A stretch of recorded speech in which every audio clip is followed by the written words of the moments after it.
And it does sound like we've resolved that tech issue, so we will be able to get into game and maybe see that specialized build onto Sun. Well, let's see. For Korea, they are going to be on the blue side, as they did opt to stay blue after the coin flip, after they had that. So they'll have priority when it comes to the first pick. But let's see what they don't want to play against, what they don't want to see from Chinese Taipei wildcard. They banned out Teamy, a very solid That's first fair. ban. The big thing with Teamy is that his Resurrect nullifies a lot of pressure. You can run very, very lightweight, high DPS characters that you would normally instantly focus and be safe in the knowledge that you have the ability to resurrect them if they go down. Coming out here from the wild card, though, it is going to be the Lindis ban. You know, she's very powerful at the moment, so a pretty solid pickup. Lindis just sustained damage throughout the team. Oh, yeah. If a Lindis is hovering at the back of the team fight, your team wins the team fight, especially if she's been built up in the jungle the entire game. Now for Korea, getting rid of the Arum, so not going to have that tank and the pick potential available on the side of Chinese Taipei wildcard. Yeah, none of these bans are targeted yet. Both of these bans are simply characters that are very, very good. Hey, you know what? Get rid of what's popular, what you consider maybe a little bit OP, was a little too easy, I guess, to execute on. Because, you know, Teamy can just run on in there, has the resurrection, too, when it comes to those later fights. So Korea says, you know what? We want you to stay dead. We don't want to deal with you once we killed you once already. So what I'd still like to see banned, primarily, I'm alarmed that Superman's not gone yet. He will presumably have to be banned just because he is quite possibly the most powerful character in the game as of yet. Okay, so... Okay. Oh, so TJ, that isn't a graphical glitch right there. Chinese Taipei wildcard, they have just not banned for their second round. Do you think that's an error? Do you think they just didn't click in time? Okay, for me, there is a possibility here that is they... Were they that confident? We don't even need bans. What this forces now is for Korea to have to, I guess, pick the lesser, pick the evil here. Because for Chinese Taipei wildcard, maybe there's something, maybe there's options they want to leave up on the table. Korea did opt to ban away the Flash wildcard, banned away, of course, the Superman, and Korea is going to start things off with the Omen lock-in. Zenial, Malik comes through. Maybe those were the characters they were trying to force through. The Zenial is certainly something I would have expected to be banned out. I talked it up a lot in the last series. Maybe that's the result they were looking for. Oh, TJ, you see that hover and it gets locked in. Let's go, boys. I get my Grak. I get a Crixie as well. It is my birthday and I'm so excited. The new high damage glass cannon Crixie coupled with the infinite CC machine that is Grak. The jolliest of boys will be there in the front lines defending the pressure all game long. And that is so good comboed with the Crixie because it's going to make it very difficult to get to her in the middle of team fights. For those that don't understand why TJ is so excited about this, he's been pretty much maining the hero since E3, so see it get locked in there. May have tanked when I started maining Grak. Yeah, you know, the win percentage went from 50 to like 35. My happiness percentage is at 6,000. Oh, you're ecstatic. You can't stop me. And for Chinese Taipei wildcard, you know, what do they try and respond with? The Tulin and the Mina getting locked in. Yeah, Mina is something we don't see terribly much. But especially if we see it kept with this flicker, I like it. Because Mina's ultimate Dark Dominion is a taunt, meaning anyone within its AoE needs to be hit by it. That's something we usually actually saw a little bit more on the Valor series from Western teams. We don't see it too often from the Eastern teams. So, coupled with the flicker, you can actually jump into the middle of a fight, blink in, and instantly land the ultimate, pulling people towards you and nullifying a section of the team fight. If, for instance, there's a ton of damage that's looking to come out or a good CC combo, you can shut it up instantly with that combo. All right, TJ, final lock-ins coming in from Korea. Your thoughts? Fennec's odd. Yeah, I was thinking that too. Charganar is viable, but certainly not what we see a ton of. The Fennec is odd. He's a stun-focused character. Basically, he can do a ton of sustained damage on the marksman, but more importantly, he's got a spear throw, which is very long-ranged, and it will do more stun the longer range the spear is. And it is a very long stun, especially for Arena Valor. It is a long time. You get hit by a max-range spear, you're stuck there, and you're just going to get bursted on down. So, the engage pattern I think I'm seeing is starting with that Fennec. You find a good spear throw, engage, you have the frontline Charganar, and then the Grak can come in at this point. Even though he's slower moving, he'll have an opportunity to land a major hook. The other thing you're going to have to watch out for is that combo of Rush and J-Jack. If Rush is in the jungle, J-Jack can just sit with him, use that constantly with the hook, and pull in anyone who gets stunned by the spear throw. Well, this is a playmaking duo here. They can go lane to lane or that, even go for an invade. You catch out this Violet, she is going to be in a dangerous spot. Yeah, this is a danger combo, and I really like it. I'm loving it from Korea. I was not expecting this. We were talking about the Asian regions perhaps having different strategies, exciting new innovations. This is that. Hey, that's why these are some of your strongest regions when it comes to Arena of Valor. Trying to innovate, trying these new setups, and trying to catch, you know, your opponents off guard. And maybe, hey, maybe Korea's looking at this team. They're saying, you know what, guys, you know, you're a strong combo, you got a strong team, but this is what we want to play. This is what we want to try out when it comes to game one. His earrings are really nice. Like you said, these guys, they're fan voted for a region, TJ. They're pretty awesome. I really like the fact that we do see this experimentation from Korea, but I worry that maybe it's not going to be enough. Maybe because you're trying all these things, you get in trouble. Well, guys, let's get set. It's game one between Korea and Chinese Taipei. Wildcard, our two heavy hitters, one of our exciting matchups when it comes to the group stage on day one. Let's see if the action's going to take place. J-Jack a little bit off with the hook. Already, damage coming through from Hawk. Watch his poke into these bushes. It's going to be so good at maintaining control. Sun is staying in the bot lane while both teams just solidly invade. It's going to be the Zenial doing that, opposing them. We'll see there. Korea goes up. Take away the Might Golem. Meanwhile, of course, Chinese Taipei wildcard going to do their own. A little bit of a delayed take there on the side of Korea. A little bit slow, but they do look for it. Look at this. Actually, the push-up that came in from 1-1 is able to just jump back underneath his tower. J-Jack is still waiting in the wings. They're going to land the hook into the smear, but look at the damage. It's just not there yet, TJ. But that's already the combo I was talking about. And imagine if they managed to land that Death's Beacon from Chaser as well. That is a devastating trio, and we're just getting started. Look to here, though, for Chinese Taipei wildcard. Looking to maybe make a play here onto Sun this time around. You know, he does have the ability to go pretty tanky, but he doesn't have as much mobility as we usually see on that, like Tara. Yeah, he hasn't selected Tara, but one of the reasons I think he might succeed on Jargoner is because of the ultimate Chaos Protection. So basically what it does is it makes him immune to CC for a long period of time. So as the Jargoner, if he overextends and they try and punish, if he's tanky enough, he can just leave. Looking to position themselves toward this mid lane. They just want to find a pick. This is something that we were expecting a little bit more. These are two teams that will play this game out a little bit slower. They won't go for the risky plays right away. You know, we looked at the boot camp. There's actually a game with Chinese Taipei wildcard where they just took a 10,000 gold lead without getting a single kill, and now they want to start up this Abyssal Dragon. This Abyssal Dragon is going to likely be the first engage point of both teams. Liu Yao is already zoning, trying to set up control for Chinese Taipei while Korea pushes in. Spear's a little bit wide there. J-Jack came around the corner.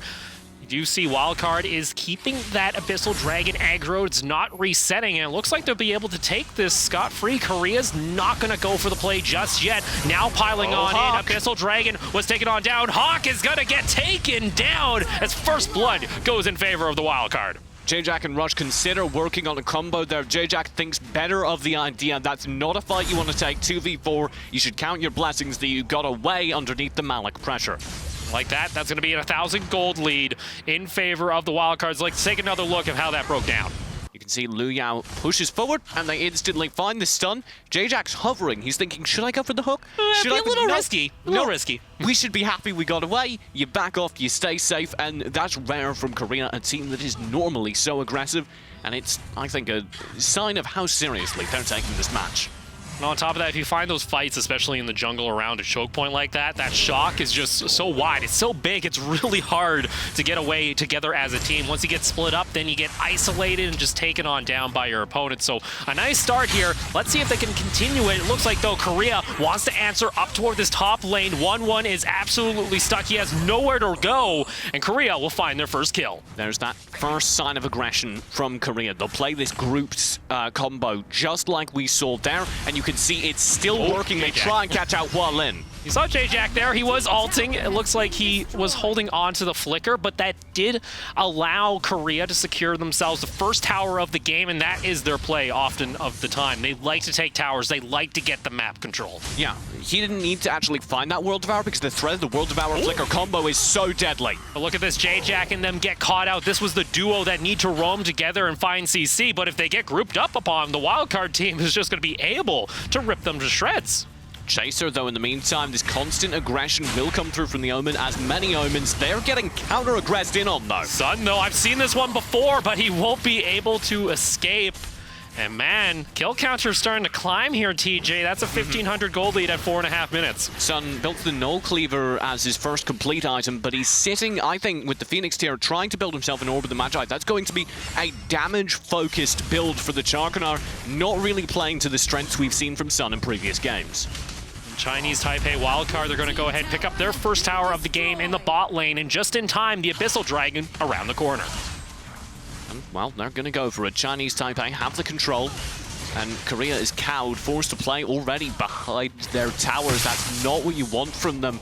I'd really like them to rotate up and support Chaser on the top line. And we talked about this. This is kind of a playmaking style of composition when you have Rush and J-Jack roaming together trying to find plays, but it looks like Chinese Taipei wildcard, they're just going to group up and go for Sun, and this is something that teams often don't do, is try and punish Sun for his over-aggression. Oh, 1-1 though, in a lot of trouble. There's that Death Back and Death Embrace combo. They waited so long. Trying to use the ultimate, but he gets pulled on back. Beautifully done. Zanyo is here. He is here in time to see his teammate go down, but there's nothing you can do against that well-executed a gank. Because obviously that Angelic Splendor ultimate is going to come through. That's why they have the Death Back and the Death Embrace used first, and then they have a hook ready to interrupt it. So like that, they're able to pick up a kill in top lane, but they do lose out on the Spirit Sentinel, still finding themselves 3,000 gold behind and maybe looking for a dive onto Chaser. Chaser is in a lot of trouble. There's no sugarcoating it. He doesn't have the allies nearby, and his allies aren't coming. Instead, they're focusing towards this mid lane area. But like that, the tower gets taken on down. There's still no response, though, in mid lane. Maybe they go for this engage, but look at this. Four members are coming on down to try and catch out Korea. That's going to force them to have to play back and go down to the south side of the map.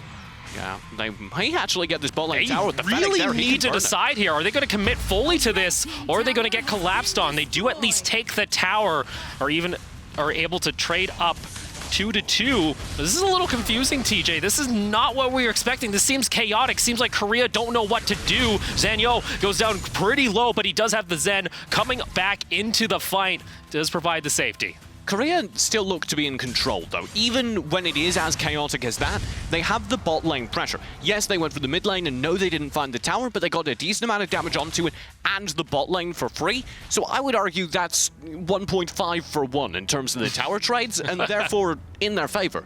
Still sitting about 2,400 gold behind. Sun's going to clear out the wave, but this is going to be the third Abyssal Dragon if Chinese Taipei can secure it for themselves. Sun is there. He has the punish available. Won't be able to steal it away. Does Korea find the hook? And JJ is able to land it, and that's the Violet on down. That's a lot of sustained damage. Not available for Chinese Taipei wildcard, and Lu Yao needs to run away.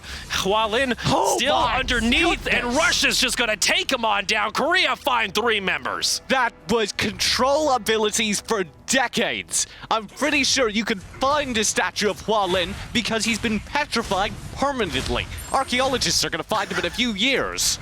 It's going to be still pretty much just stuck there in mid lane, unable to go anywhere. Death's Embrace. Yeah. Into World Devour, into Devil's Chains, and there's another one of those. J-Jack able to land it, but it is onto 1-1, and he only has Sun around, so they're not able to do a lot of damage, but still that push coming in from the side. Rush's got to be a little bit careful. He was taking a lot of towers. Meanwhile, though, top lane was secured by the Omen.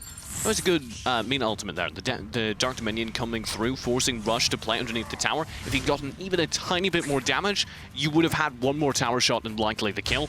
But you're just playing smart if you're on the Chinese Taipei side. You want to stay safe for now.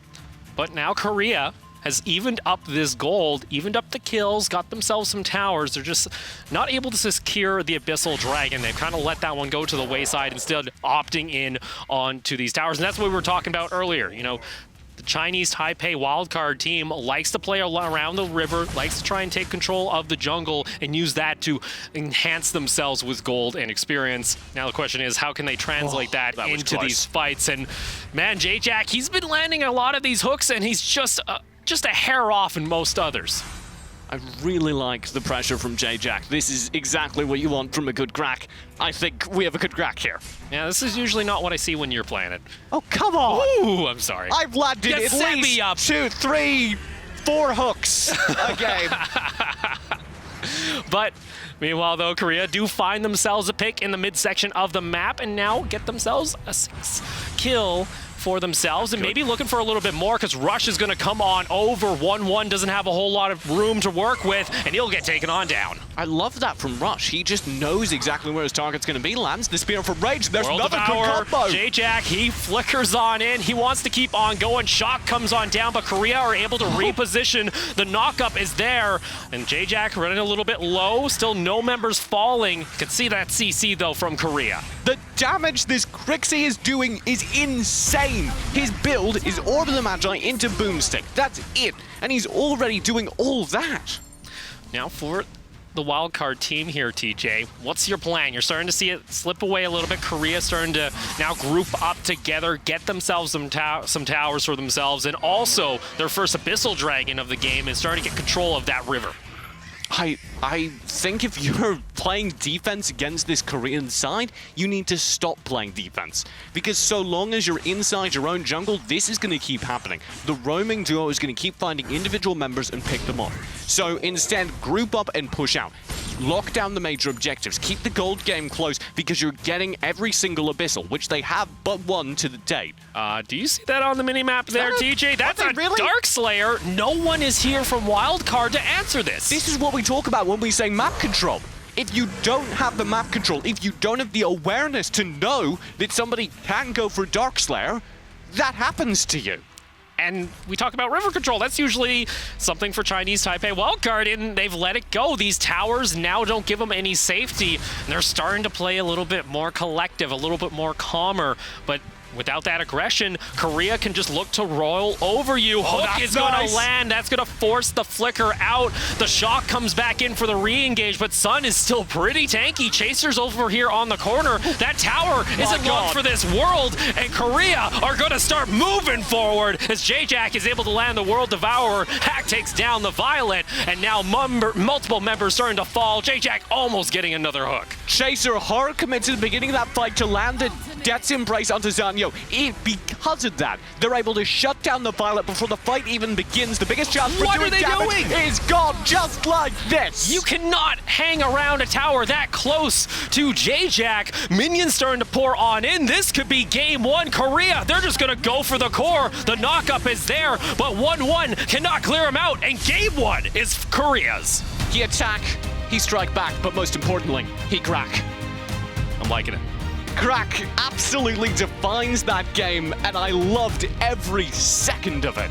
For Korea, after our long pause, were able to get themselves together, take game one. You can see the team there, you know, for Chinese Taipei wildcard.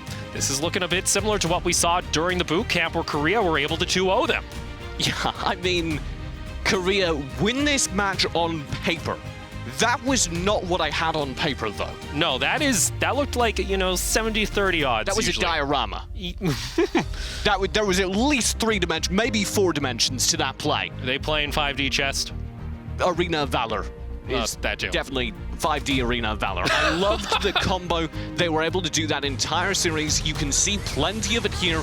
J-Jack and Rush, this duo staying together even in defeat, and definitely in victory. That was one of our big concerns. You know, it felt like they were falling a little bit behind, but the team grouped back together and kept finding picks like this. Yeah, Chaser also a big MVP for me. He's always such a cerebral player. He makes very, very smart calls, and here that was no different.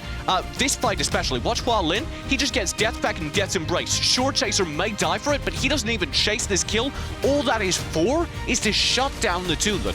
Make sure that Hua Lin cannot find find the damage his role should find. Here again, Chaser dives deep into the fight and manages to find the kill onto Zanyo. Hack gets credit, but really it's the Omen with the pressure. Yeah, for me, Zanyo, he was on this Violet, but we never really got to see him, kite out these fights. He was often the one getting hooked back into the team and getting isolated and got taken down on a couple of these fights. You can't let that happen, and that allows game one to go in favor of Korea. You can see they were feeling it. They're like, yeah, we were waiting to play this game for like 15 minutes. There we go, boys. That's how I feel when I play Grak as well.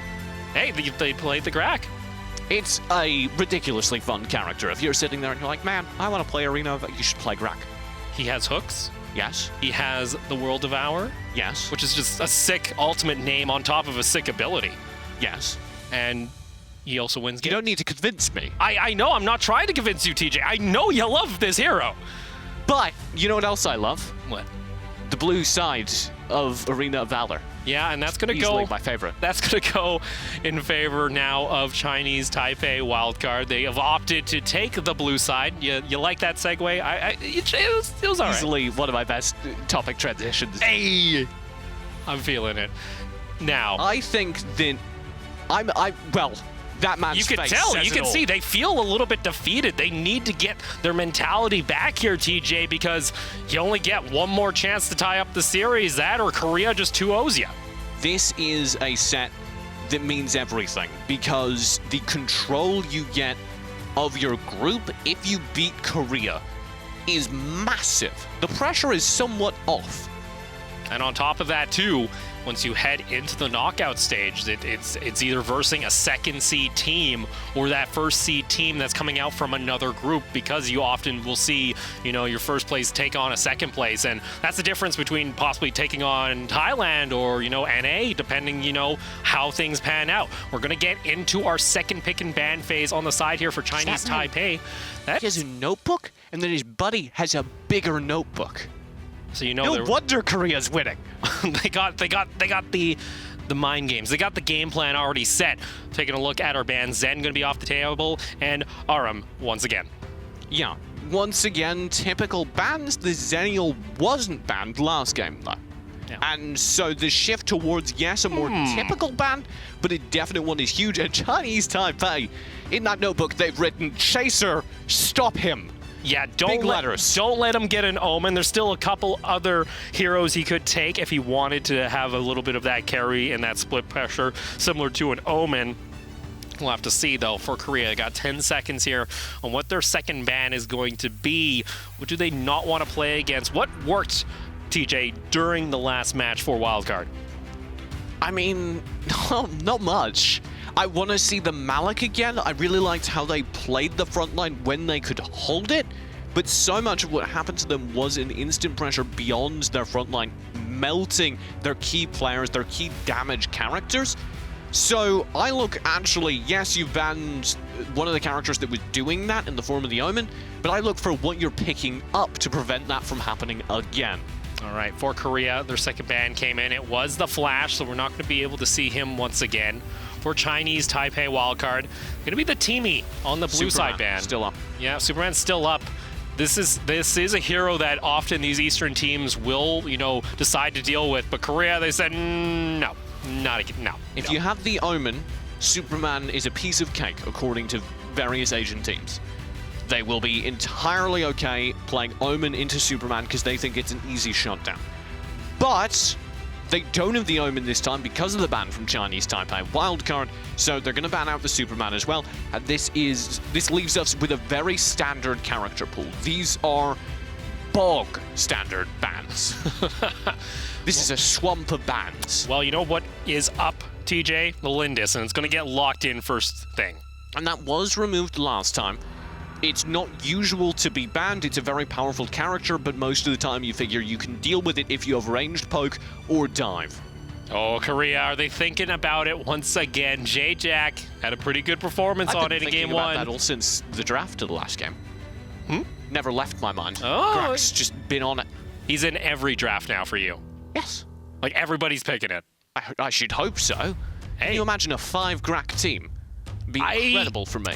I know it'd be incredible for you. I don't think a lot of people would enjoy it to play against it. That would seem quite annoying. I've got an idea for a new limited time mode. Oh no. TJ making game modes.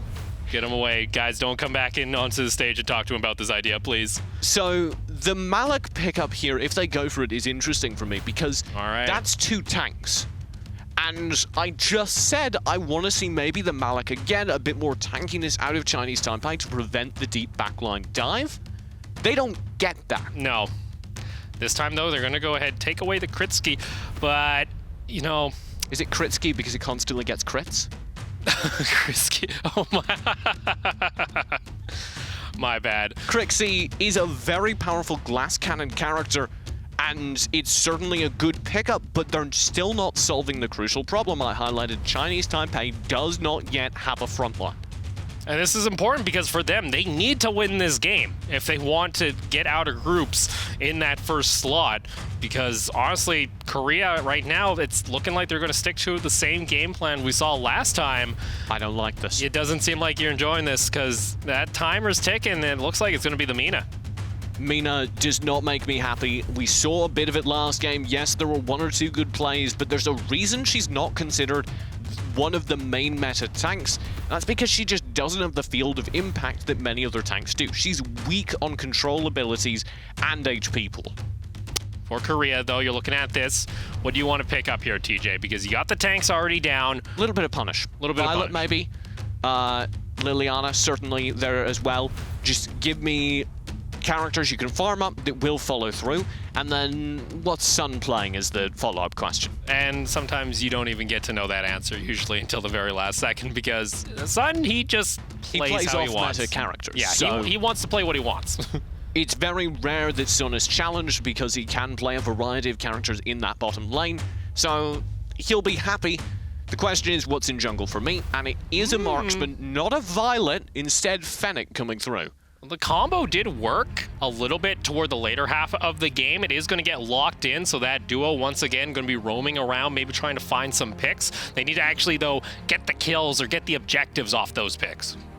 Yeah, and that is something Korea did so well that last game. Every single time they found an objective, they turned it instantly into a tower. That's what you expect from them. Now looking toward Chinese Taipei wildcard.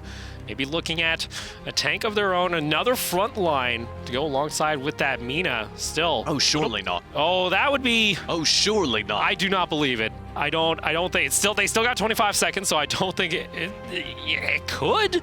I don't think it's the most optimal play though, especially when you're facing possible, losing out on your group here. I would be very startled if this... Okay, that gets changed there. I knew they were... This Crash still is a little bit off meta. Crash is something that we see occasionally, but it's not considered main. It's certainly not a bad character, though, and I actually kind of like it in the specific matchup. The big thing Crash does, of course, is he has this main ability, his ultimate Metamorphosis. Oh. When he pops Metamorphosis, the big wave comes out the front, and anyone knocked back against the wall will be stunned. So if you have a dive comp coming through, or you need to mount a rescue effort, it's very powerful at setting up a fight. It's kind of in response, actually, to this combo with J-Jack. Possibly, and, yes. Picking off those characters, trying to have something in case someone does get hooked on back. Sun. He's rolling a D20. He's honestly just been keep going through these picks. We don't know what he's locking in yet. He's at the end, but he's just rolling a D20 because he's got so many options. He can do anything. Well, having that available, having the ability to get across the map for a fight could be beneficial for Sun because often he likes to just keep pushing out that side lane and then joining in on the fights. Usually never, because he usually just runs away from 3 people trying to, collapse on him. Looks like we've settled on that Max, which definitely is a good character. We'll give them the global movement. They can have Sun on that dedicated push in the bot lane and still rejoining the fight when the time comes. Well, it's a pretty, tanky line here coming in for Korea. We'll have to see whether or not they can execute, but you're now seeing these comps here, TJ. What's the plan? What does Chinese Taipei wildcard have to do in the early game that they, didn't do in game 1? Keep the Crazy alive, keep the Lindis alive. If you can do that, they win. Because that is more damage than Korea has. The Fennec will struggle to match damage with the Lindis, and the Liliana does not have enough damage as Crixie. If the Crixie can back up, stay safe, rein in the AoE, rein in the big damage from the Nature's Demise, that will win them fights. But the big problem is going to be there is so much dive potential. There's so much focus potential again from Korea.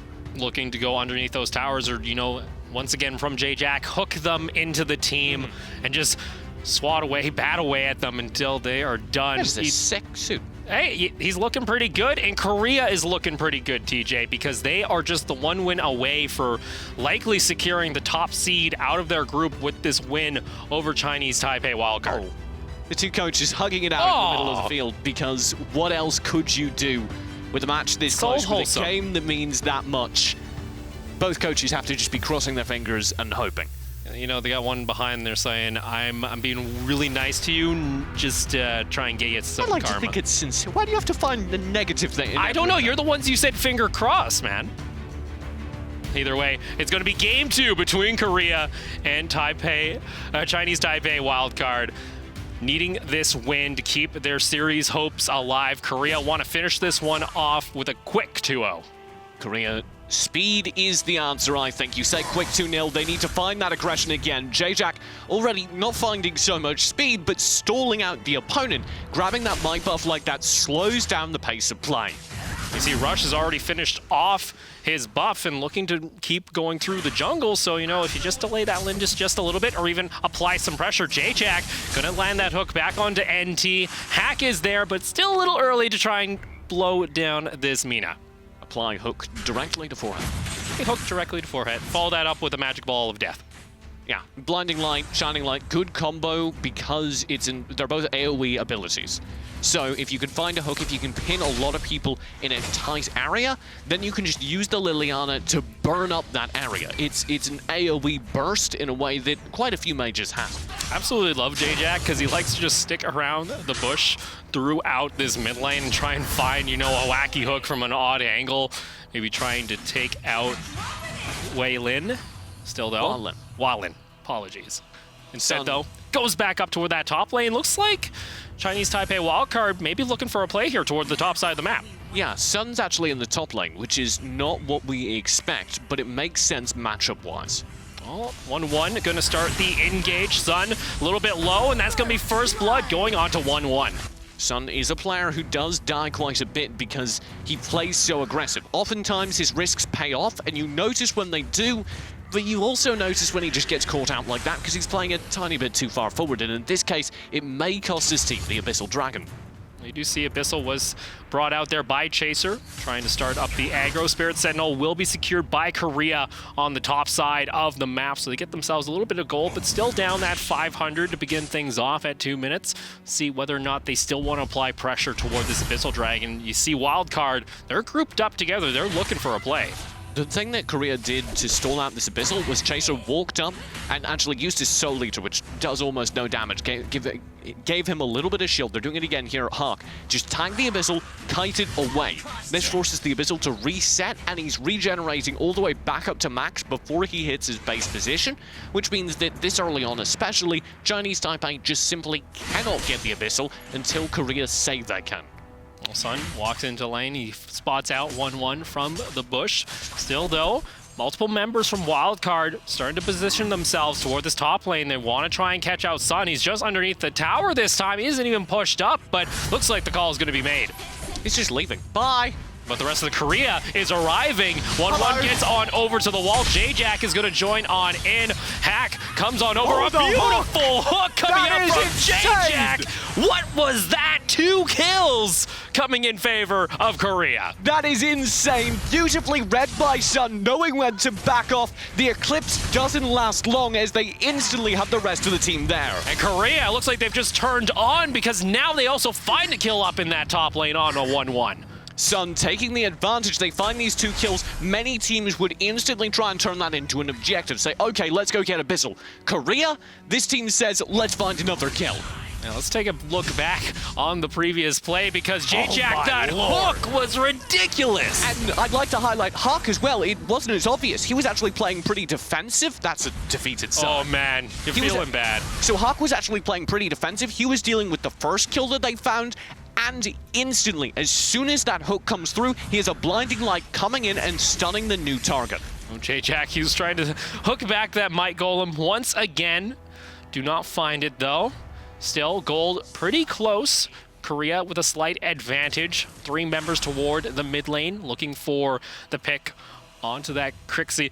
Still, though, rest of the team coming on in. J-Jack not able to land the hook. The knockup is there. NT around the corner, but still not enough damage. Those are the hardest hooks to land. The easy hooks are when people are running away from you or when people are running towards you. Once people start moving on a perpendicular axis, then it's very difficult to predict their movement and very easy to dodge. If you're dealing with a Grak, do exactly that. Move from side to side. Well, J-Jack around the corner, tries to put out that hook, but he's a little bit short as Spirit Sentinel is started up here by Wildcard, and they will take it down. J-Jack may be in trouble. Oh, he gets hooked on back there by NT. He's got nowhere to run, and that's going to be the kill for 1-1 once again. He has both kills for his team. Fortunately, killing the fat man in the bush isn't quite enough. Well, no, he's mainly just there to be a CC bot at this point. Yeah. When you get to the late game, Grak's HP kind of matters, how tanky Now, you if can they get matters. Sun, that would make a difference. yeah, Sun, again, coming into the jungle, a little bit questionable there, and he does get punished. Korea have 3 members trying to push up toward this mid lane, though. Looks like Wildcard prioritizing the top side of the map. Korea don't really know what to do. Instead, they're just trying to back off and clear out the minion waves. This puts Chinese Taipei arguably in the lead, and definitely in the lead if they get this tower unscathed. Well, that's going to be the tower falling on down, so get themselves some control toward the top side jungle of Korea. And they are going to be on the back foot to start things off here in Game 2. Yeah, I really, really like this from Chinese Taipei. The fact that they're able to work this back speaks of their composure. We saw how bad they were feeling, how defeated they were feeling. Turning that around here and now is huge. See their Chaser looking to clear out the waves. No members coming down just yet on the side. They're letting the tanks battle it out down here until they're needed for those fights. Both of these guys can be big disruptors when it comes to these fights during the choke points in the jungle. Korea, by contrast, they have no pressure on them. They're a game up. This is the time where you try and find a free game. If you don't find it, we go to a game 3, then it's equal pressure all around. Here now, Korea are just looking for hooks, playing aggressive through the bush, finding nice stuns, trying to make plays and make us yell. Oh, Chinese Taipei Wildcard did look at possibly the Abyssal Dragon, but they see Chaser is still down toward this bot lane, doesn't have anywhere to go. Hook is going to come back on in, not even going to use his ultimate until the very last second, gets the knockup, but the Wildcard team should be able to take him down. He keeps getting a shield, TJ, but he will finally fall. That link is sometimes so hard to kill. During this time, Korea should have been doing something else with it. They were poking around mid, trying to find a good stomp combo like that. They're able to dive underneath the tower. Hack, though, gets knocked on over, and now the rest of the team push on through. Tower goes on down, but at what cost for Korea? As Rush is taken down, another member close to falling themselves. They're able to land the hook. That is just not enough. In the end, TJ, it's going to be a 2 for 2. That's not really enough for Korea, but they do get the tower as well. That puts it at a narrow victory, arguably. The real problem, of course, is that all of those kills went to Hua Lin, who is getting more and more deadly as this game goes on. That will be very hard to deal with in the late game. Same for the Lindis, Zanyo. These 2 players are the players that were shut down so effectively by Korea in Game 1. Did he just steal that? He just stole that one. Oh, he was close. Maybe. It was close. He stole it from the production. Yep, he stole it away from production. Korea are able to pick it up in the end there. But the point is, anyway, those are the players that were supposed to be controlled. If you're able to shut down Zanyo, if you're able to shut down Hua Lin, that is major. If you're not able to do that, they're going to run away with the late game. Well, you see, Hack now looking to go across toward the side.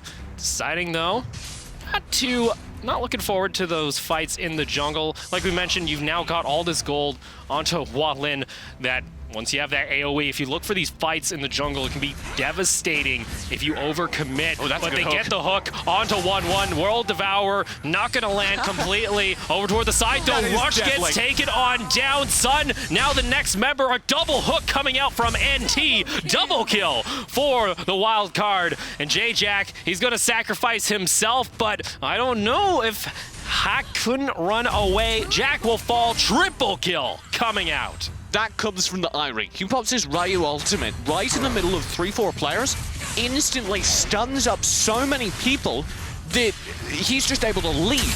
The second he does that, all of Korea are left without a kill and no way to stop this encroaching wave from the side. They have multiple targets, and Walin is doing that much damage. 7-0 right now on the Mage, and that is a little bit scary, TJ, but that is the main target for Korea. If they're able to land that hook, if they're able to burst him down, what does Chinese Taipei Wildcard really have?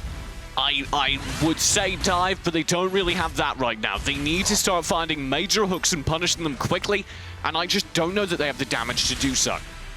Michael, I'm going to be taken here as they rotate on down. 10 minutes, 10-5, a 5,000 gold lead in favor of Wildcard. So how this game can turn around for Korea is Chinese Taipei Wildcard struggles at times to close games. If they do here, Korea has an opportunity to get back in, but it needs to be the long game. It needs to happen at the 13-15 minute mark. Abyssal Dragon going to be secured here by Chinese Taipei Wildcard as they get their first of the game 2.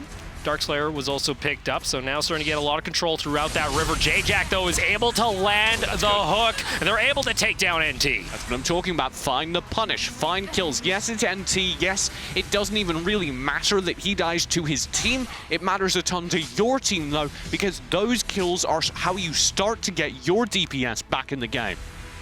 10-6 now. Still, they're keeping up this pressure. Want to try and find some more picks. The issue here being, you know, for Korea, they like to keep their towers up. They've been able to defend them quite well. Sure, Chinese Taipei Wildcard were able to find these picks, but they found a lot toward the top lane, and that was really the only tower they were able to pressure. They were able to find one in bot, but still this mid lane tower stands pretty healthy. Yeah, and this comes from Korea's lane focus and tower focus. Because Chinese Taipei are a little bit more objective-oriented, they haven't turned their lead into nearly as many towers as they should have, merely a spectacular gold lead. Chaser getting pressured there. 2 members come up, but look at this. Korea looking to find the pinch up toward this top lane. J-Jack missing with that hook. You can just see the damage coming out here, DJ. That's what happens when he's 7-0. Yeah, that man's rolling in a little bit of cash.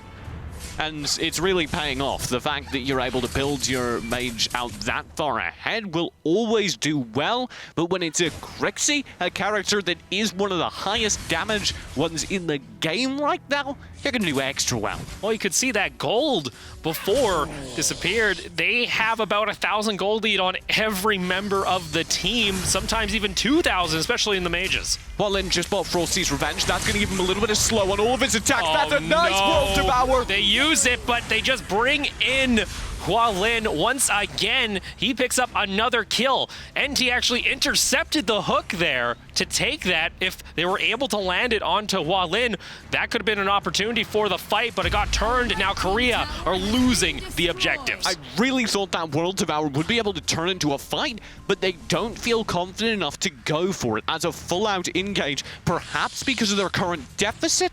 But either way, it's a little bit worrying because Korea play best when they are that aggressive. NT goes for the engage. He will die, but Sun will fall. They're able to get onto the mage, though, and Korea finally find Walin. That's what they need to do. Watch this crash. But unfortunately, they can't really do a whole much more because Chaser now has to rotate back up toward that top lane. J-Jack is also there, not able to land the hook onto the Lindis. And I don't know if they want to go for this fight. So Lu Yao, that entire fight on the Crash, is trying to get behind them. The reason for that is because if he spends Metamorphosis and is able to push people away from him towards his teammates with the wave, they basically have the kill secure. 9-1-1 for Walin. Doing damage, but when he's down, that is where they have some difficulty because now they got to reset. They got to wait for the respawn timer. Meanwhile, though, Abyssal Dragon going to be taken as that's going to be their second one of game 2. We're starting to see a little bit of damage coming through onto the Liliana as well. It's definitely still a deficit, but Hawk is starting to get his late game burst on the character, and that's what you need in order to come back into this game, is the capacity to punish when you find the major hooks. Looking to clear out this mid wave. Korea have some time to breathe. They can't be too patient. You see J-Jack look to position himself, needs to get these hooks. Sure, you get NT, but he is so tanky at this point, you almost don't want to bring him into the rest of your team. Yeah, maybe under the tower you can find the kill, but it's almost more trouble than it's worth, particularly when it's a Mina and you can get taunted, Dark Dominion. Oh, this is good though. Left off across the map. It doesn't matter that they don't commit to it, because what they do find is vision. Complete knowledge of where Chinese Taipei are right when the Darkslayer is about to come up. 45 seconds until he'll rejoin us.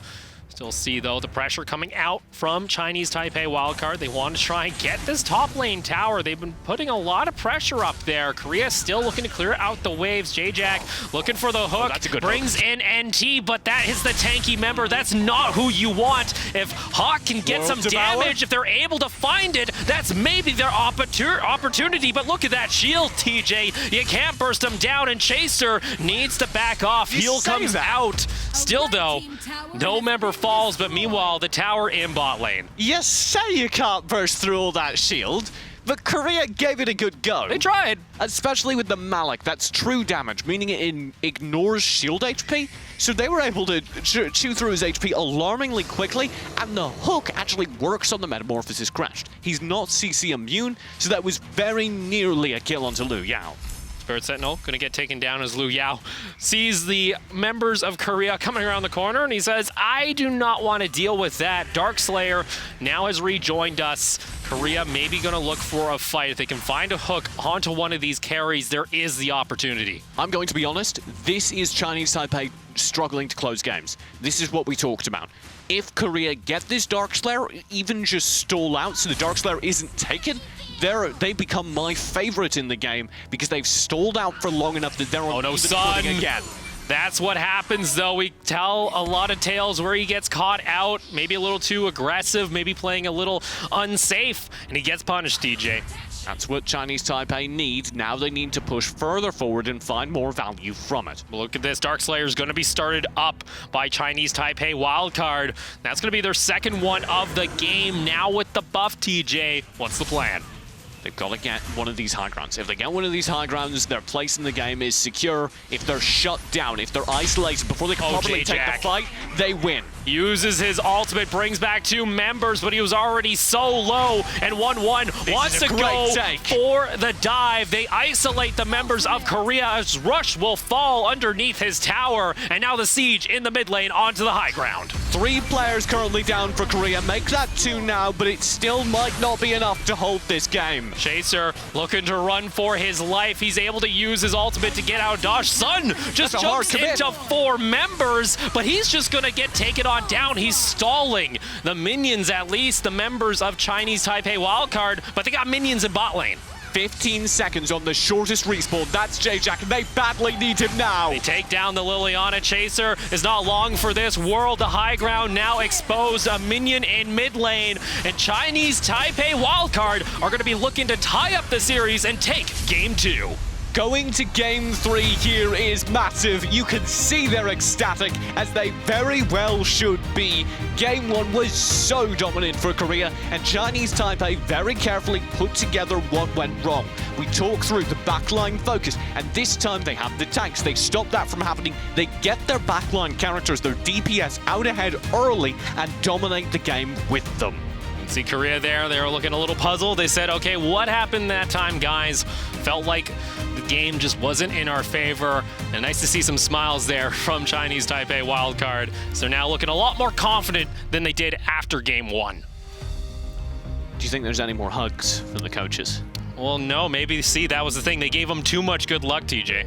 Game 3 is serious business. No more hugs. It's very serious, because at this point, this is likely going to be the game that decides who's going to be getting out of the group at Seed 1, as we go ahead and take a little bit of a look at the action that took place over towards the side. I think what we've seen throughout this entire game was what we look for when we see adaptation. It's all about the focus of these players when they're able to make changes like this, not just to what they're playing, but to their overall strategy. I'm so proud of them. We saw they were able to pick off members. It was important that they did. Then you know, Chinese Taipei wildcard, they were able to answer back. They were able to find members. I think a big thing for me was, you know, Sun wasn't able to make a large impact on that side lane. We really never really talked about that Max because we never really saw him in the action. He got shut down. Yeah, there was a little bit towards the end where we kind of saw what the ideal for Max is, focusing down Zanyo, hard diving in, but you see like this fight, he spends it all trying to chase down Hualin, who just said, no, thank you. I don't want what you're selling. I'm going to go ahead and take that triple kill. And then J-Jack, he brought in members, but he kept getting NT, and that's a Mina that's saying, oh, you just brought me closer so I can hook the rest of your team. And I love that we identified maybe you don't want to hook in the Mina, and then it did happen. Multiple times. That was kind of the issue, and that's, you know, game 2 going in favor of the wild card. Now for Korea, what do you kind of look back on here? You can see the team. They were feeling confident. They felt great. They're like, all right, guys, we're still in this. There's still the opportunity for that first seed slot. That looked like relief almost more than anything. This is a team that was on the chopping block. Now they're on even footing. Game 3 is what this is, and if you look back to game 1, after the game 1, yeah, they did not look that great. It was pretty silent. They were questioning a lot of guys, you know, heads down. They just weren't happy with their performance. Yeah, this is a team that goes from that to this. To that, and they're a very energetic team because we saw during those promos, DJ, you know, they like to relax. They like to have fun. They're enjoying the LA area where Korea were the serious ones. They were the ones that were prepped. They were ready to go. Now you can even see that. They're saying, all right, guys, we can take a chance. We can calm ourselves down. We can come back here in game 3, but we have to execute it properly. I want to see Korea deal with this in the draft. So much of what went super wrong for them was around the Metamorphosis crashed and particularly the Mina.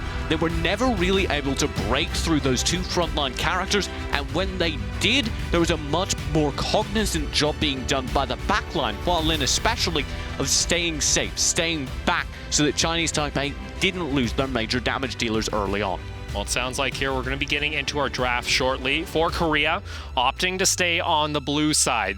Now, they've actually swapped back on over. They were red side. Apologies there. So now, taking that back like we saw in game 1, having that draft priority. Do you really try and do this one again, TJ? Do you try and get that? I know you love them, but it just didn't work that time. The Grak? I don't know, because I didn't feel like the Grak was the problem, but I definitely felt like they lacked a little bit of mobility. I definitely felt like Korea was struggling at times to really get into that backline and find pressure. One thing I'm curious is I want to know why we haven't seen Sun's Tara. Yeah, it was hovered there. I felt like if he wanted to play the playstyle he was doing in game 2, it might have worked a little bit better. Because the Max, like, we never saw the liftoff. We saw it once, actually, where he came in and joined in on a fight. At least once that we noticed. Yeah, well, noticed is the key word there. He used it a few times, but it never found much of an impact. Well, that's not great for a Max. No, like, you got to make those high-impact plays because, ideally, you're exerting pressure on the opposite side of the map, and then your team says, hey, we want to go for a fight. Are you willing to commit with this? We just didn't see it. The thing about Max is he's not an instant trade for a Xennial. A Xennial is a teamfight ending ultimate. Because what it does is it heals, it gives damage reduction, and it adds another player to your roster. Max takes a little bit longer, and it's only a FedEx delivery. It's only an Amazon Prime service. You get a Max, but that's it. There's no wrapping, you didn't pay for the extra 2-day shipping. He's there, standard shipping, and in time as himself and nothing else. And if you're not able to find that connection, then it's much like the postman who leaves a package at my door and maybe a note that says, sorry, I missed you. This sounds like a very personal story, TJ. I had headphones that didn't come for like a week. Okay, but getting back to the series. Much like the Max, who wasn't able to find the connection with the backline throughout that entire set. All right, poor Chinese Taipei wildcard, where the players had to go regroup themselves, maybe go get a drink. It's been a long time over in the studio. I don't know. I've seen a couple of fans. I think there's... super cool. You get distracted sometimes, man, by some of the most random stuff. A fan! Wow! Oh my God! That is a fan. Hey! Thank you for that. I don't blame him. You know, it's pretty hot down here in California. Especially maybe with some all of the players. Lights. Well, you know, down here in California, maybe some of these players aren't used to the hot weather. It's a scorcher down here. It's been a bit of a heat wave the past couple of weeks, so I don't blame them. I'm Canadian, I'm also melting, so I can relate. Well, keep yourself cool, calm, and collected. We're into the draft for game number 3, the decider in possibly the most important match of the night. All right, for Korea, what is the game plan? Do you want to go for the picks, or do you want to go with something that's worked a little better? The TPE on blue side ban, though, coming on out. TPE, a consistent ban in this series. You just don't want to have that resurrection potential, particularly when we're putting so much emphasis on keeping the backline characters alive. This is a crack ban from Chinese Taipei. That is a lot of respect being drawn by J-Jack, even when he was bringing in members to possibly help Chinese Taipei, but they said, it's annoying. And actually, Korea, they said, all right, we didn't like your tank. We just don't like Mina now. He doesn't slack. He's crack, but he won't be back. Oh, no. You have an odd way of getting those down, TJ. I'm always impressed. But again, the Mina ban coming out for Korea. Yeah, Mina a little bit odd because Mina's not that good. But Mina was just played so well in that last set. We saw the Dark Dominions multiple times turning a team fight. It proved me wrong. And I like that Korea says, you respect our tank player well enough, you'll ban him. We respect your support equally. Well, this one coming out here from Chinese Taipei wildcard, going to be banning away the Zenyul. That one now possibly setting up for the max pick on the red side, if that's what you're planning on doing. So this leaves so much. I assume the final ban will again be a Superman. I hope. But this leaves so many characters that are normally banned still in the pool. Yeah, we're going to have a little bit of, there's going to be open season for some of these players because still a lot on the table if they want to go ahead and pick it up, especially for Korea. There's plenty of options. Like you mentioned, though, the Superman, not going to be around this time either. Never have I seen a Superman in... There was a while during the boot camp where Superman was consistently getting through the draft, particularly Indonesia seemed to really like playing against him for some reason. But I'm not surprised at all to see that he's had a 100% ban rate so far. For Korea, what's going to be the plan here? Hovering the Omen, a nice strong side lane that could allow Sun, if he wanted to go on it, possibly to exert some pressure. We wanted to see him maybe on something a little bit more impactful. They're going to go ahead and lock in the Omen. Omen confirmed as a very good character for that team. We saw him on Chaser multiple times. Chaser pretty much dominated the game he was in on the Omen. And I said it earlier, I have so much respect for Chaser as a four-dimensional chess player. His brain is so big. When he's making plays, it's because his IQ is high. That's what I'm saying. Well, Chinese Taipei wildcard. Now looking at this, Alice would be a nice pickup, a good support, someone that can roam around, try and make plays, and actually going ahead with the Lindis once again. And the Lindis was certainly very effective. If they get this Alice, I think that's a steal, because how much damage was Hua Lin doing? It was a bit ridiculous. Imagine the Crixie dumping into an Alice hissy fit. Is that the possibility here? Does Korea take that away? No.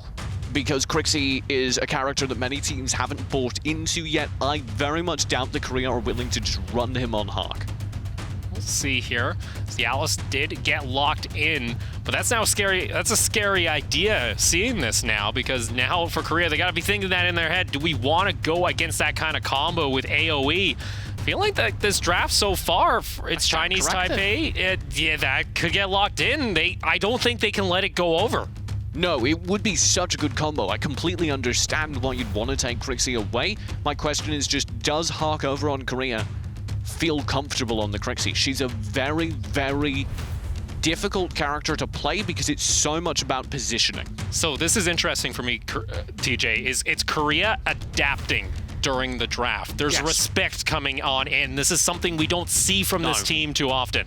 It almost sounds like, it kind of seems like they're scared. It feels like they're desperate. This so regularly from Korea is just them playing their own game against Chinese Taipei. Wildcard here, they are adapting and respecting their opponents, and I think that's playing right into their hands. Chinese Taipei, again, lock-ins rolling on through, and this is big for them too because they did lose 2-0 to Korea during the boot camp. Now just one game away for likely securing seed 1 in Group C going into the knockouts. What does Korea need to answer here, TJ? I guess they need a tank for Sun. It's again not the Tara, which we've been hyping up this entire time and still have yet to see. Chaser needs to, I guess, get something for Rush. They need the jungle. Yeah, a Violet could be an option here. You know, for Sun, maybe they just don't want to put him onto the Tara because he's been pressured so much by Chinese Taipei. Because, honestly, when teams isolate him, apply a lot of pressure, he doesn't do a whole lot on it until later on because he gets shut down early. Yeah, I would argue that the Tara is a very isolated character, whereas Jargonar, you need to play with your team. Jargonar's major asset is how he can scout and use his ability to protect the team. Chaos Protection denies CC to an entire AoE field. So I don't think you're wrong. It may be just about not wanting to have the Tara shut down early, but also it may be encouraging him to play with the team, encouraging him to play as more of a team-like focused player. And I'm not sure that's to his strengths. Well, Chinese Taipei wildcard gonna lock in their final hero, gonna be the Tulin the Mage for Hua Lin. He put on a great performance in Game 2. We'll have to see whether or not he can replicate that in Game 3. Welcome to the new meta. Crixie crashed. I'm excited. Hey, especially when it comes to international events, when it comes to any game, you like to see a meta evolve. And it's really cool to get to witness that here firsthand in the day 1 because you can already see teams adapting, seeing these new picks come out, and other teams taking note of it. We want to see the adaptation mid-series, the respect Game 3, because it is Game 3. It is everything on the line for these two teams. The winner of this is basically guaranteed to get out of the group in first seed. Yeah, pending any kind of massive upsets. Instead, there was just a handshake this time, TJ. No hugs. This is serious. They said, all right, we mean business. I'll give you a pat on the back, but you know what? We are enemies, and we are enemies until the end here as we get loaded on in for Game 3 between Korea and Chinese Taipei wildcard. Like you mentioned, this is likely going to determine who gets out of groups as Seed 1 in Group C, and that is very important when it comes into the knockout stage when you have to face another top-tier opponent coming out of a different group. The other team in this Group C is, of course, Europe. And Europe is not a team that we expect to surprise there. They can, I don't want to understate them, but they've had to make a lot of roster changes. If they make an upset, it will be against the loser of this match. And that's a possibility. So let's go ahead, load on into the battlegrounds for Game 3 as we try and wrap up this series. And who is going to take it home is the question. Either way, looks like a little bit of a delayed start here from Chinese Taipei. They're deciding to actually slowly start to go on the invade. 1-1, he's going to be, forced out of the jungle, does have knowledge where Korea is. Yeah, both teams solidly going for the invade this time. Neither one fully committing blind. Chaser running the bot lane. They move Sun to top and on the Omen. Yeah, Sun, this time around, going to be on the Omen, so let's see how much pressure he can exert, because last time we've seen him, a little bit more safe, a little more passive, and a little bit more punished, you could say. A lot of dives came in, especially during that game, too, early on. Maybe on the Omen, maybe Korea will try and support him a little bit more toward the top side of the map. The Crixie in mid is the character to watch. I think that Violet will be mostly protected on Rush. So pay attention to how much Hawk is able to find, and I think how much he's able to get pressured. See Lu Yao trying to go toe-to-toe here in the bot lane. Gonna be your tanks battling it out. Do you see Korea maybe looking to position themselves in toward the jungle here? The Chinese Taipei wildcard. They're able to... I don't know if they actually stole that one away. I don't think they got that buff. Or jungle camp, but it almost doesn't matter. Just the fact that they're providing that pressure wastes time for Chinese Taipei, and that in and of itself is worth it. J-Jack still sitting around this mid lane rush as well. Going to go back into his jungle and try and farm up. Unfortunately, no monsters available. You do see a ping coming on over for that Spirit Sentinel. 1-3-1 is the current setup for both teams. That means 1 top lane, 3 mid, 1 bottom lane. And both teams are running the most extreme version of that as we move into this Abyssal Dragon. So Dragon going to be taken out there by Korea. It's going to reset, though. Do you see Chinese Taipei wildcard wanting to stick around? They don't want to give this one up. Still, multiple members said going up toward the top side. If they are spotted out here by Sun, possibly, that might be the call here for Korea. J-Jack is slowly trying to take down this Abyssal. J-Jack doesn't have damage. He's trying. He's an giving it some elephant, whacks. and he's trying his best. I appreciate it, but he doesn't really have damage. Coming over to the side, it's going to be Abyssal Dragon going in favor of Korea, and maybe a little bit more as they're able to pick up first blood onto Sun. And Liu Yao's overextended. He does barely have the mobility to get over the corner, but the same is not true for the battle that Sun is taking. Look at that Sun, though. He's able to pick up a decent amount of damage onto 1-1, still pretty healthy. This is some good signs here for Korea to start things off, yes. and also going to find the kill for Chaser and Bot. Oh yes, those are good signs. All signs are very positive, as that's going to be a bot lane picked up, and Korea, when they're doing well, are finding towers like that. Easy, it does it, and that's going to be first blood as we see the Abyssal Dragon. Yeah, so much of this is Hawk's good positioning. Just look at him sitting right in the middle of the fight, completely unchallenged, pounding out damage from his Moonfall ultimate. See Sun still applying pressure toward that top side. Picked up the first blood. Nice little start here for Korea, as they're now sitting about 1,700 gold ahead of Wildcard at 3.5 minutes. Still looking to pressure in toward that jungle. Sun not able to steal away the small monster, but you can still see that aggression. The team grouping up, providing a lot of safety around Sun early on. Bot lane pressure still coming in. Chaser taking the role of insane aggression from the bot side. He's going to see 3 members. What does Korea do on the other side of the map, or do they try and answer this? J-Jack is also here for the fight. Chaser gets his shield back, and that's going to be enough to force Chinese Taipei wildcard to have to back off. They're actually needing to maybe back up a little more than they wanted to, because underneath that tower, the damage coming out from Korea. This is what Korea do best, keep the tower pressure going. Sun was trying to invade, steal a buff. I don't think he got away with it, but the fact that he's trying again is what matters, because it forces defense. It forces individuals to play in positions they don't want to for the Chinese Taipei side, and every second that they're playing defense and not farming, Korea build their lead. Hualin had to back off underneath that tower, going to actually back all the way home to base. And Korea, 4 members once again toward this bot lane, looking to see if any member of Chinese Taipei wildcard to overextend. Hualin isn't a terribly good target because of his high mobility, so they'll just settle for that Sage buff and maybe rotate back. I'd love to see this Abyssal Dragon picked up, but Korea as a team are not terribly concerned with major objectives. Sun's going to rotate back up to top lane, but he's going to have to deal with 3 members of Wildcard. Gets stunned. Hissy Fit also coming on down. Does Korea make the call to go for this Abyssal Dragon now that they know there are multiple members of Wildcard up toward this top side of the map? I don't think they dare with Liu Yao nearby, just because that Metamorphosis is such a good stalling technique. So if Liu Yao is even remotely nearby or basically not dead, he can come in, spend the Metamorphosis, stun up several, and slow down the fight to the point that it can be stolen. See that damage coming out once again. The ultimate too used there by Rush. Not going to be able to finish off the kill, but that puts him pretty low underneath the tower. You do see the rotation coming on over from Liu Yao, wanting to help defend this tower. You can see the objective pressure coming out from Korea. They really want to try and take this mid lane tower to open up the midsection of the map. J-Jack considering a cutoff. Juggernaut doesn't have a whole bunch of damage though, so it would mostly just be slows. So what he's doing there is just buying time and acting kind of as the bouncer, allowing Sun to have a private dance with that Spirit Sentinel.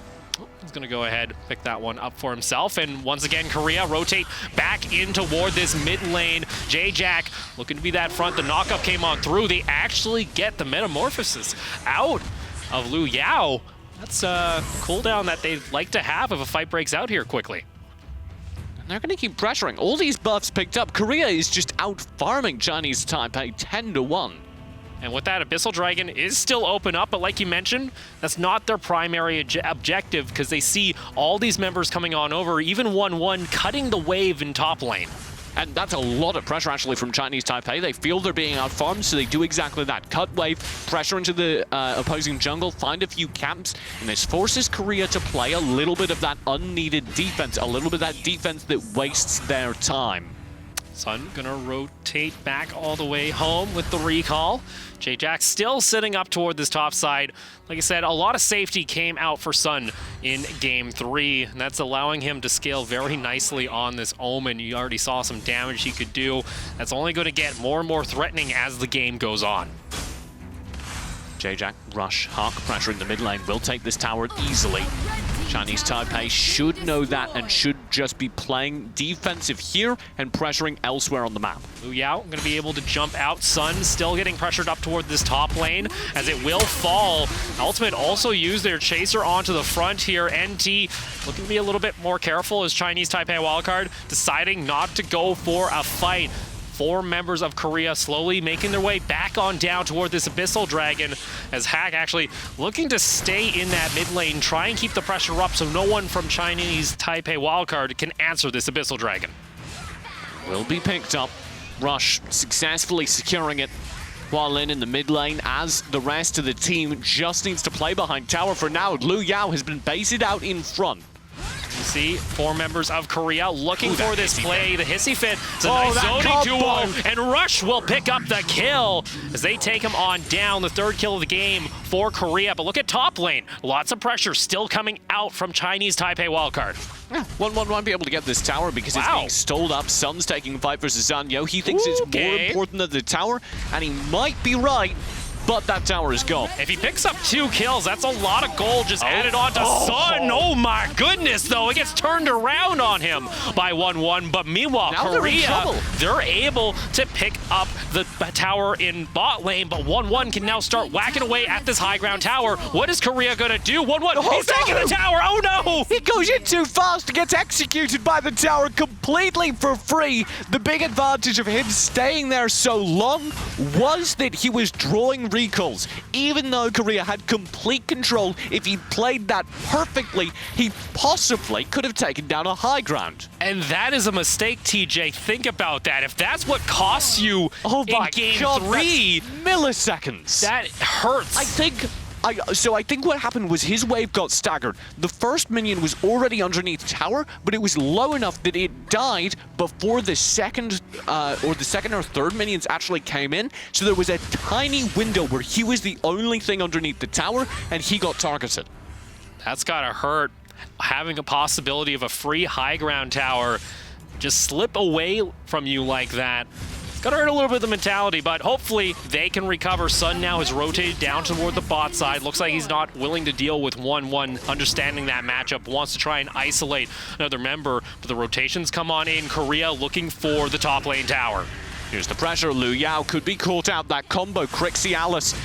We talked through how viable it would be on the same team against each other. We're kind of seeing the Alice be completely ignored by the Crixie's range. This though from Korea, they realize that no one from Chinese Taipei wildcard is really answering this. They know this has to be going on with Korea not being on the map at all. Looking for wave clear. They're going to go instead for that Abyssal Dragon. It's going to be the Abyssal Dragon for the Darkslayer. They'll get the Abyssal Dragon, but the main priority right now is to get the waves pushed, because it doesn't matter if the other team has the Slayer if they cannot get to your towers, and that's why it matters that right now every wave for Chinese Taipei is in the middle of the map. Chaser up toward the top side, looking to push that one out. Lu Yao is up there, maybe looking to set up a trap. Watch this, he's going to ignore the fight and take the wave. Chaser, he's got to realize something's up here. Does see the Lindis trap go on down. He's like, all right, I see. There's something fishy here. Beautifully done, just fighting in the bush, sneaking out. But bot lane, they don't have that happen. Instead, they're going to have to take a proper defense. Still, though, see, though, a decent chunk of that high ground tower gets taken out, and Korea are looking to pressure. The poke comes on out. Hissy Fit is looking to just zone away Korea from the fight. Do they go for the fight, instead opting to back off? Sun goes straight back on down to that mid lane to push back the minions. It can't be more than 30 seconds left on the bot. Oh my goodness. Probably lose a high ground. but they cannot lose more than that. Shock goes on in and finds 3 members, TJ. Oh, Korea damage. go on forward. Rush is able to take down the tower, and now the rest of Chinese Taipei wildcard will fall themselves. 2 members go down, 2 high ground towers it looks like it's going to be, and Korea are putting down their foot. They want to end this game. That might be game. I don't think the respawns are quick enough. Korea might have just taken The this minion set. is just out of range though, TJ, Oh, and Korea can so end the close. game. Chinese Taipei wildcard, they get a break. One more wave. I don't think the respawns are in time. 10 seconds on them. Their sun not quite going down. NT will fall, and so will the core. Korea take the series 2-1. Beautifully done by Korea. That game 3 was perfect Arena of Valor from them. And it was quite different from what we saw in game 2, TJ. This looked like Yes. a much different team. This looked like, instead of a, second seed, third seed team, they looked like a seed 1 team. And that's a team that absolutely should be playing like that. The aggression defines their playstyle. When they're able to pick up tower after tower, lane after lane, they're in control of the game. When they're just setting up kills for their opponent's carries like they were in Game 2, Chinese Taipei will obviously thrive. You can see Korea, they got smiles, and even then, Chinese Taipei wildcard, they still enjoyed the matchup. It was a fun series overall, That was a very good 2-1. set. A great way to start off day 1. You cannot be sad about that. That was a great set no matter what way you look at it. That's what I want this entire World Cup. And the Abyssal Dragon fight that started things off here for Korea as they picked up first blood. It was a great start overall. I love seeing this POV from the Crashed because so much of that Crashed metamorphosis, the way he was controlling the enemy team, defined their team's holds. It was very effective in game number 1. Or game number 2 rather. It certainly struggled a bit more in game 3, but I think that was mostly because there was the damage to chew through it, particularly from the Malik. And a big thing I saw this game was Sun was protected early Yes. on. Chinese Taipei wildcard, they really couldn't do anything about it because they tried to exert a little bit of pressure, but Korea were able to defend him, and that allowed Sun to, get onto these side lanes, try and cut some of these minions and open up the map. Changing him over to Omen, I think, was a very, very good choice because it forces him and gives him the opportunity to play a little bit more risky and have the speed to disengage.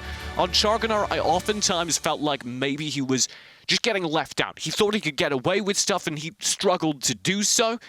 When he's not forced to play with the team, when he's instead able to do what Sun does best, play on his lonesome, find aggression, find value, I think he thrived, as did the entire Korean roster. Yeah, I think the adaptation, is the big thing here for me, TJ, because Korea, we talk about them, they like to play their style. But now they showed respect, and it paid off. They got rid of some of the picks they had trouble with early on in the series. They played a little bit more differently. They played for those objectives, but also, taking the Abyssal once or twice, taking that Dark Slayer when it was open. That's just, I think, great play from Korea. I think that shows kind of growth as a team, and I very much like that. Well, that's it for me and TJ today. We still have one more series, but we're going to go ahead and throw it on over to Matt, who has our interview with the victor. Thank you, TJ. Thank you, Opal. Great work from our guys taking us through those last 2 games. Great work from Korea, who get their first win of the World Cup over Chinese Taipei wildcard. Hacks, that must feel really good. You must be really happy with getting a win this tournament. 이번에 승을 가져가지고 되게 기분 좋겠어요. 아, 네, 되게 상대방도 되게 강력한 팀이라서 되게 열심히 했는데 저희가 승리로 이끌어서 정말 기분이 좋은 것 같습니다. The opponent is a very strong opponent, and so coming out with a win today, I'm feeling very, very good. Yeah, we expected good things from Chinese Taipei wildcard. That was a really fun series, and we could see at the end of it, both teams have really enjoyed themselves, which is really good to see this early in a major tournament. Ask Hacks for me how he thinks Korea is going to progress through this rest of this tournament. We know they're top of this group. How far does he think they can go? 네, 그래서 이제 앞으로 한국 팀은 얼마나 멀리 갈 수 있을 건지 질문했습니다. 저희 한국 팀은 앞으로도 되게 멀리 나갈 팀인 게 확실하고 앞으로 시간이 지나면 지날수록 더욱더 이번 기회에 정말 세계 정상 자리까지 한번 얻어볼 수 있도록 최대한 노력을 다할 겁니다. It feels like that he played very well, and then going forward, he feels like he'll be able to go very far, and the team itself as well. Especially in this particular tournament, this opportunity, I feel like we'd be able to make a name for ourselves to be the top team. To be the top team, that's what we should be aiming for. Congratulations, Hacks. Thanks, Joshua.